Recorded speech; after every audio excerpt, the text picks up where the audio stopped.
Well, it didn't work, so I stripped my computer out of my desk, and now I'm taking it upstairs, going to load it in my car, and take it to Blake and Alicia's house. I'm excited again, but I also am sad it didn't work, but you gotta do what you gotta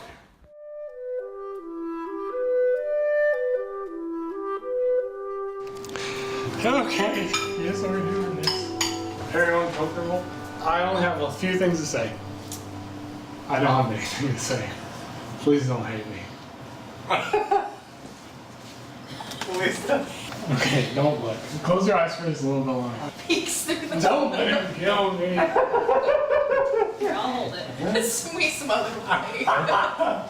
Okay. He's okay. Please don't look. Please don't look. I can't even see a thing. Great. Please don't hate me. Is this like a surprise? We're moving tomorrow. Okay. Here we go. I hope this works. What a thrill. No. And here we go.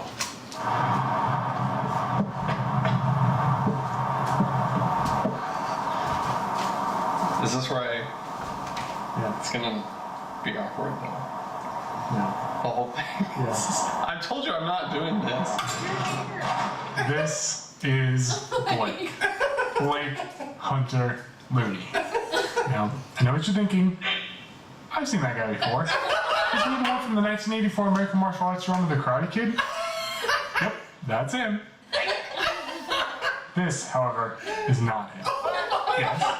No. Yes. No. With that out of the way, let's get started. Oh my god!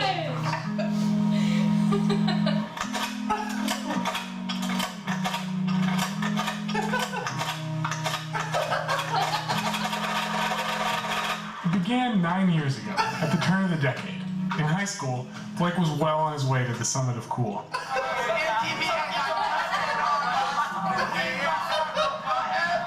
I'll grant you that Blake was never really cool in the Friday night sports sense of the word. Football, baseball. When he was up to the nerd, he was bleeding cool. A long time ago, in a galaxy far, far away. Alas, there are no more. If anything to say about it, other than your I was 2 grades behind him, and it was pretty much like having a crush on that upperclassman that you never stood a chance with. One of my first memories with him was awkwardly standing in a circle of Blake's friends and laughing at a pitch-perfect recreation of Valerie playing by the December.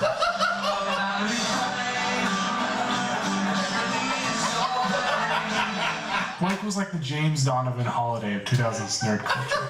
I pretty quickly became enamored with his ability to entertain and incite rolling laughter with his endlessly canonical mind. We're a proud nation, indivisible, with liberty, haggis, ale, and all. On occasion, if I was feeling confident, I was able to keep pace with his friends. Clean me up. Strawberry. Very good, sir. And I knew enough to engage his limitless knowledge of mainstays like Mass Effect, Lord of the Rings, and Super Mario.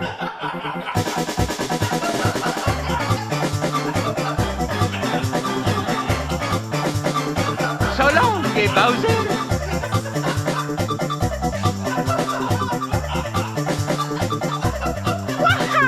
In hindsight, it feels like we were always on the unknowing brink of becoming friends. We were driving the same speed, and our roads just needed a few more intersections. Somehow, becoming friends always felt like destiny. Funny then that it was destiny that changed everything. One day, mere hours from the most anticipated release date of 2014, Blake approached me about joining him in an expanding list of friends in the stars. I admitted to him that I still don't have a new generation console. He immediately pulled out his wallet, crumpled whatever small bills he had into my hand, and told me to go buy a PlayStation. Blake's enthusiasm was contagious, and this was the invitation I had been waiting for. What'd you say? I was late to the game by the time I had saved up $400 for my gleaming new, Destiny-bundled, Chatterwhite PlayStation 4. But I was eagerly welcomed by Blake into a PlayStation Network friendship that would change at least the next 10 years of my life.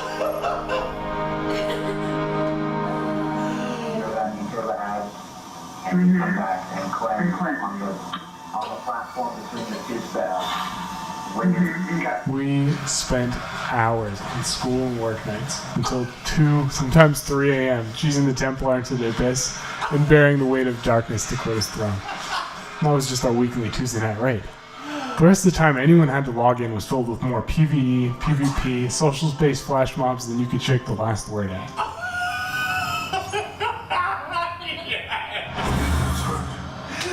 On some of our long strolls through the tower, we would chat about life as a guardian, and one time, we just spent 15 minutes doing this.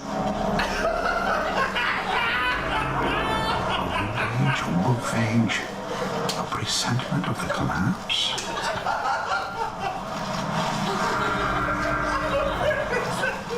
Besides perfecting the rhythm of the crouch dance, I began to understand what motivated Blake. If anyone in the clan was ever wondering, wait, who are the House of Wolves? Blake was your walking grimoire card. Should the Awoken ever need an ally, I will call on you and expect you to answer. She's saying you owe us, Guardian.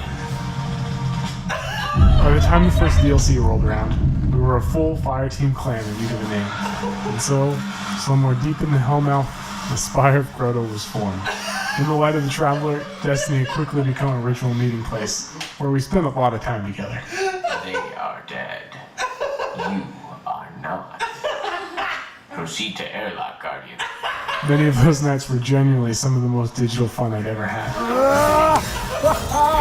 Not the explosion! No! I see them though! You didn't know there was this many fallen on Earth? I had no idea there were this many fallen on Earth. I've never been to the cosmic zone. But in the shadow of the darkness, we also did as any good clan members eventually do and pissed each other off. Don't do that. Anyone in the Spire of Grotto will testify. There were more than a few moments where self-indulgence, pride, and RNGesus turned on us and caused clan chaos. I don't, that's like, Eliminated. that's stupid.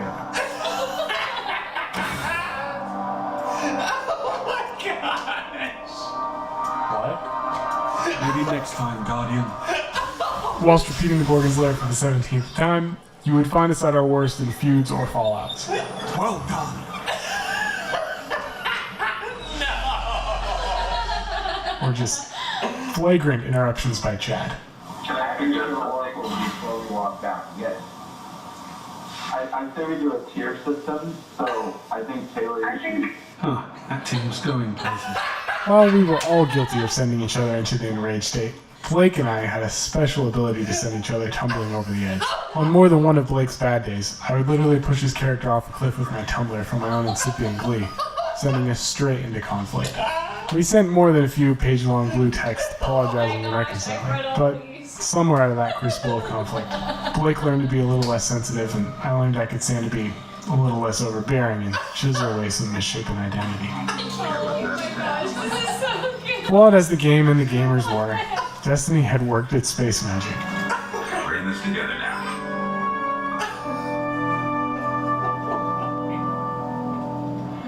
If a common interest and a shared struggle is all it takes to make a friend, Blake and I had generated enough modes of light to kickstart a spaceship into faster than light travel. As the video games played on, I had started taking our friendship IRL. More than once I would show up at the front door of his apartment completely unannounced. It was here that I met Oliver and Alicia. I'm Alicia Catherine Looney. In Blake and Alicia's apartment, we watched Major League Gaming, we discussed the true nature of the Force, and we talked shop about his carnivorous plant collection. Blake is deep into the world of reptiles, and I have a certain affinity for Lego. Blake was just as good a friend through those small distractions as he was through the bigger life developments like a breakup. I once knew a girl in the years of my youth. Then, we went to Mexico. Remember interrupting Chad? Chad is about to say that he thinks that we should all go to Cabo San Lucas.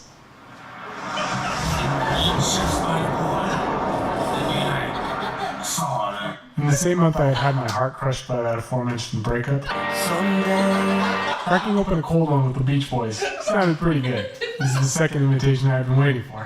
So, I said yes.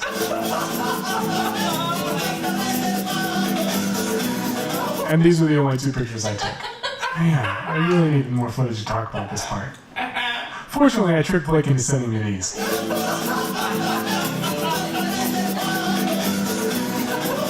From Destiny to Mexico.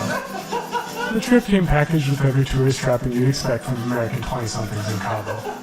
Tyler was kicked off the beach for obvious disregard for the rules.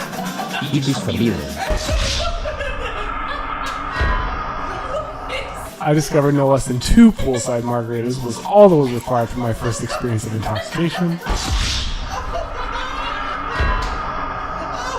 And Chad was less than pleased when we walked 2 hours to a movie theater to find our chosen showing of the 2015 action film Mad Max Fury Road was in Spanish. ¿Queréis salir de esta comida? ¡Nos vamos!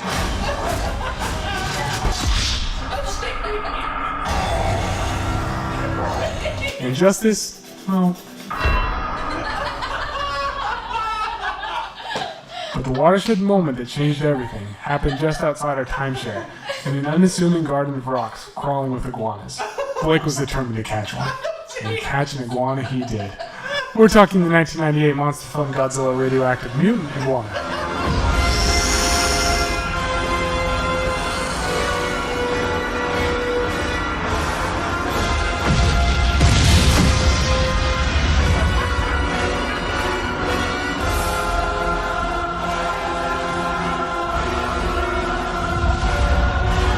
As crucial as this moment is to the story, these are the only pictures that Blake or I have. So if you use your imagination, I'll try to fill in the gaps. In the ensuing action scene, Blake took a bite to the thumb, and it was nothing less than bloody.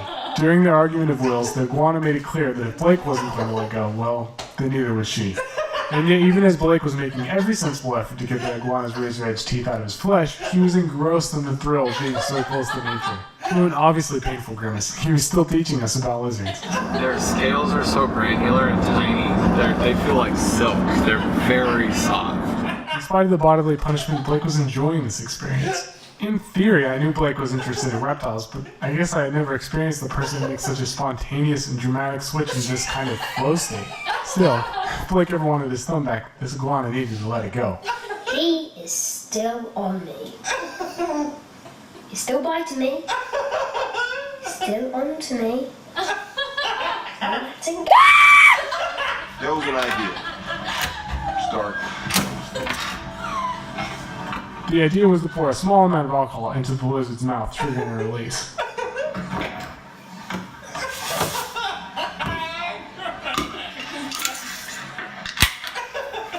She could either hold her alcohol better than me, or Bud Light really is just water because it didn't work.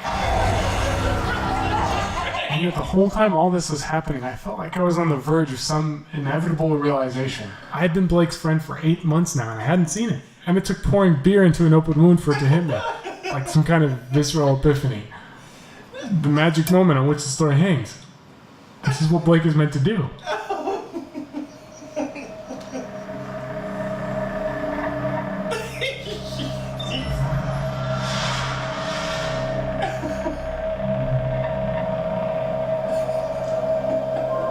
The nerd.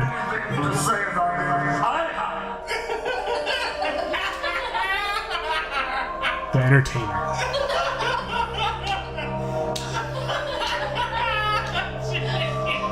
The enthusiast.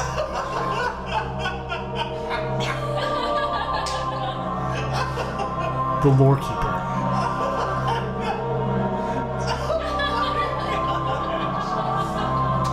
The inner reptile.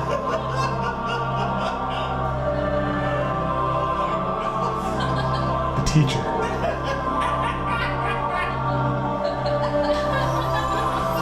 Cryptic hive runes said to be uncrackable.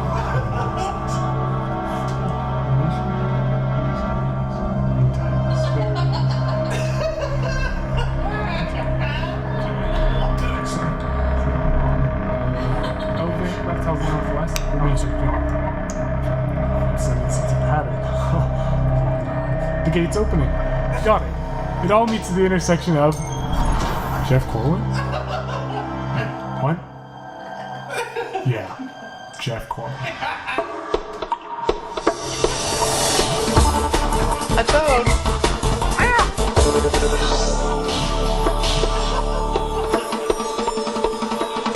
As a kid, Blake idolized this guy. The juxtaposition of cracking popcorn and culture jokes while leaping onto a snake in a Louisiana swamp was the balance of the force Blake's galaxy was searching for. It's a very large reptile that I want to grab before it grabs me.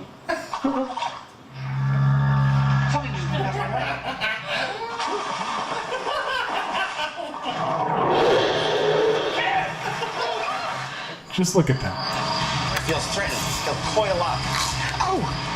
And they specialize That's a in snake. the conservation of raptors. Head stays on a swivel on them. Boy, this guy's got a lot of nerve. Oh my god. Stop it! Some sort of Trees. bone. Okay, that didn't work. Head of her body. Okay, Marked around so how about we just leave? At his most hopeful, Blake has explained to me that jobs like this would be the coolest way he could spend a life. While traveling in places like India and Southeast Asia, I have captured snakes that look just like this one right here. But shortly after that breath of hope, he tells me it's never going to happen. It's too cringy. There's nothing. This isn't gonna ever happen. It's not gonna work. Just ain't going. Every strength that would make Blake an amazing modern Jeff Corwin is held down by an insidious darkness that subdues his hope and clouds his vision.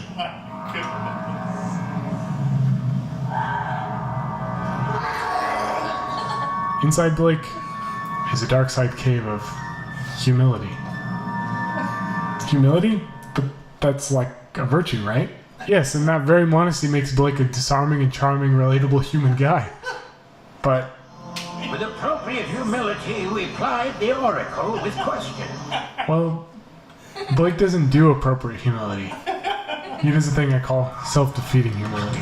Plus, here's the thing I realized. It's just going to be too cringy. You're so much braver than I ever will. You guys have such a cool, unique experience that I probably won't ever have. Gotta be funny.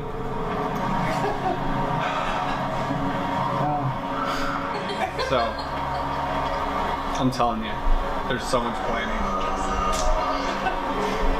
So, just wouldn't work. Excuse me, can I ask you guys a question? Yes. If you were on YouTube and you saw a guy do a show about carnivorous plants, would you watch it? Maybe. What would it take? What would it take? Yeah. Probably running through here. That's against the law. You literally did that an hour ago. It's too cringy. It's just too cringy. Everything about it is cringy.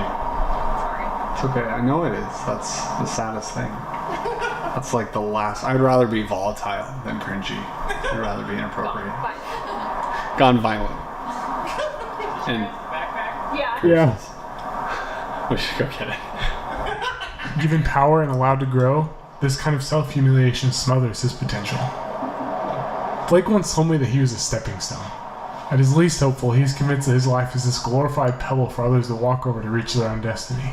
He told me that you can be the kind of person moving towards greatness or the kind of person that others step on. And I admit, he does this willingly out of altruism to be the stepping stone, and it's one of the best things about him, but can a person do both? I believe this nerdy nobody from Nowhere, Oregon can. If the 2017 epic space opera Star Wars The Last Jedi taught us anything, it's that not everyone can become a great artist, but a great artist can come from anywhere. I hear you asking, what's the point? What do I want? Where's this all going? What's it all amount to?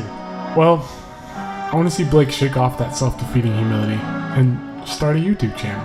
Everybody, I know you can believe in yourself. If you believe in yourself, you will know how to ride a bike. If you don't, you just keep practicing. You will get the hang of it, I know it. A YouTube channel about experiencing the natural world through the macro binoculars of a nerd. There. We would have to have some sort of name for the channel, like Nature Moments? No, Nature Valley. Blake's Nature Time. A nerd in nature. A nerd bird.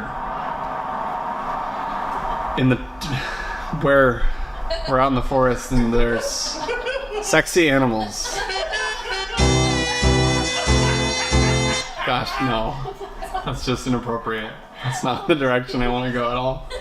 It's time to eat some slime. Time live. Slime time live. Time live. Coming up next on Nickelodeon. It's another copyright issue. We could call this Star Wars. Let's call it Disney's Star Wars. Call it Disney Star Wars Rogue One Star Wars. Oh my god. Looney something? Looney's Toys R Us.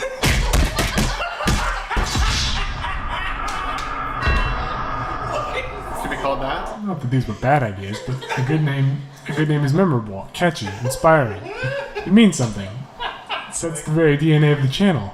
A good name Actually kills things up. I've got an idea. Bingo. Dino DNA. How about the Blake Looney Experience? There, that's good, right? I'd worry about a name like that inflating the sense of self, but this is Blake. It's perfect. Here we go. Ah, welcome to the new American dream, YouTube. I just want to say one thing. God bless America. The golden age of Animal Planet has passed. TV had its day, and the kids of America turn their eyes towards a new stage. The stage where the subgenre of a subgenre, Petco dumpster diving, can not only exist, but thrive. Allow me to clarify. This isn't standard protocol what's behind the generic retail store dumpster diving. This is Petco dumpster diving. I'm going to go to Petco's dumpster. Please don't ask me to explain the trail of suggestive videos that got me here. How'd you get it? You don't want to know. Make no mistake, YouTube has a dark side. Oh, this dog. Look, I'm gonna decline to comment. I will say, LoganPaul.com/shot. It was good. Maverick movement is still alive. It's always gonna be alive. We're out here doing it different. We're out here changing the world every single LoganPaul.com/shot. I think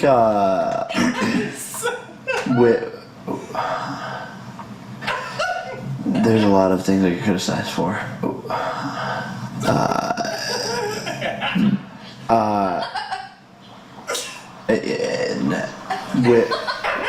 Really? Fame isn't everything. Please subscribe. I will cry on camera. I'm gonna actually start weeping. That's what they do. The famous YouTubers. Blake isn't wrong.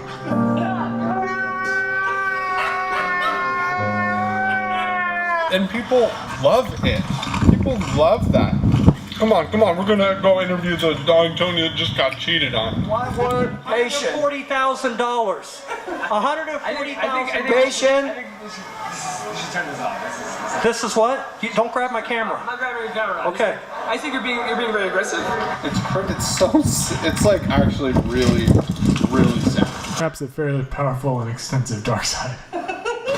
Super shaky camera. Yeah, guilty as charged. But There is another. fighting in the trenches, there is hope. Even in this last year, YouTube continued to be a seemingly limitless plot of transformation. YouTube will show you the evolution of a prankster of online scammers turned publisher of Nigerian photographers. YouTube will take a builder of laughable robots and turn her into the co-host of Tested, with that guy from Mythbusters. YouTube is a place where a tearful infant calmed by a family singing becomes 1,000 subscribers and counting. And this is just the good news that's happened in the last year.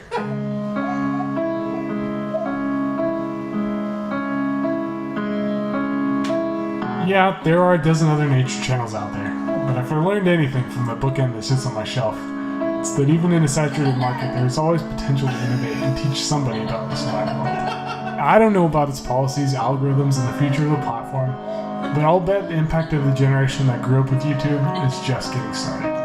There would have to be like a million more hours of planning to actually do something like this. Because people don't just go out with a camera, film something awesome with every slight detail. Like, look at Ethan and Hila's channel. The thing he does with the coughing. They planned that. That's like something that he does that's successful. Yes, it is. And yes, it would take planning.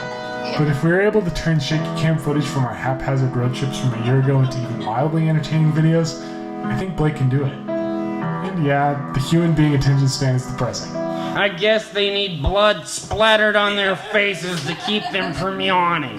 But it's not for them. It's for you, the audience that's still watching this video to see what happens next. In the face of 100 reasons why not, what's next will be determined by the spirit of a rebel.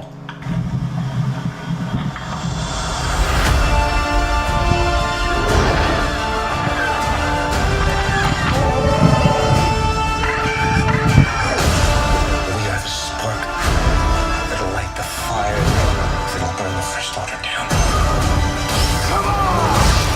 Before I get lost, don't mistake this for an elevator pitch of a wide-eyed optimist, of which I am proud, for what's going to make a successful channel in 2018. This is about Blake. It's about Blake living out a fuller potential.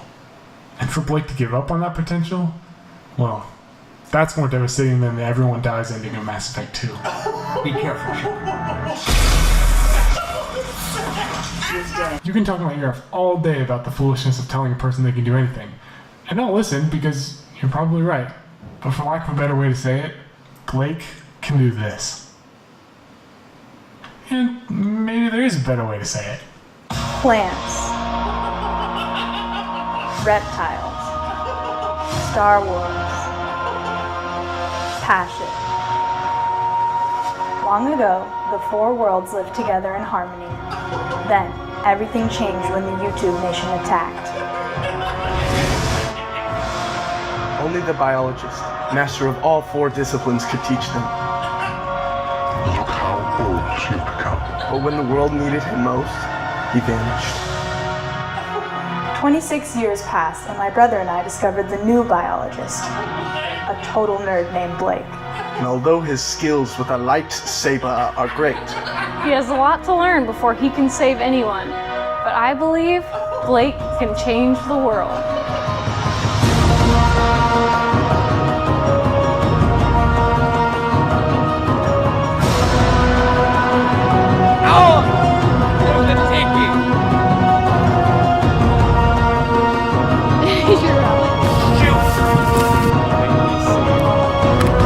That's a snake.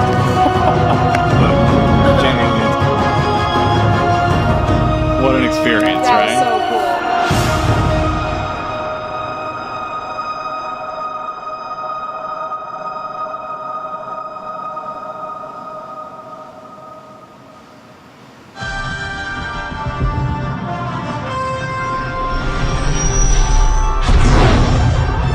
From Jeff Corwin to this galaxy and the next. And from there, well, who knows where this all leads.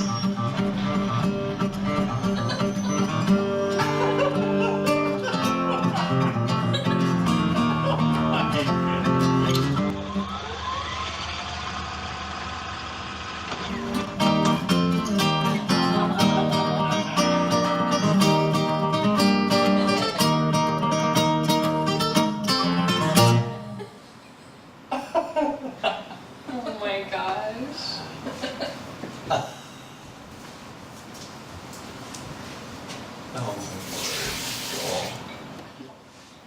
Oh man, you watch a video like that and the first thing you think is, wow, I was such a jerk about the lizard video.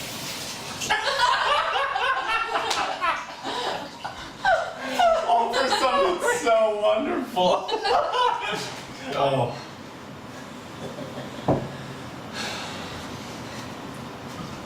Sure, that was different. Like, than in my Mindscape. That's crazy. That is like 3 years summed up. I tried to render this, but my computer is apparently incapable of doing so. That's why you brought the. Instantly in Premiere. Oh my gosh. He was. That's incredible. He was hauling ice from the freezer downstairs to try to his was trying to render it because it was like overheating. He had 4 fans down there plugged in. Oh my gosh! oh my Trying word. so hard to get it to render. I made you a channel. So you already have 3 subscribers. There's no turning back. Can I subscribe? Yes. I would love to subscribe. Well, I was thinking that you go through Reptiles of the Northwest book and try and find every reptile. And make a Again? video. Yeah. Oh. Make a video, and it's like season 1 of Reptile Road Trip. Like, find everything from that book, like you did way back when. There's a lot that you could do to build a YouTube channel. That's like achievable videos I can see like coming together, which is harder to say about a lot of other things. Especially the reptiles one. I already sent you that. I've already been finding gopher snakes and alligator lizards. Yeah. I feel like this is like way up here. I know. This summer could not be spent better than to do that. To like make a bunch of videos and try and start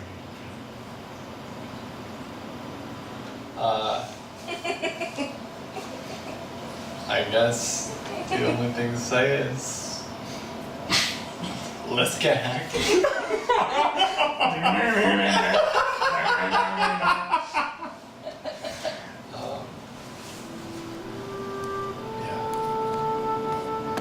Also, I've been filming a reaction video this whole time.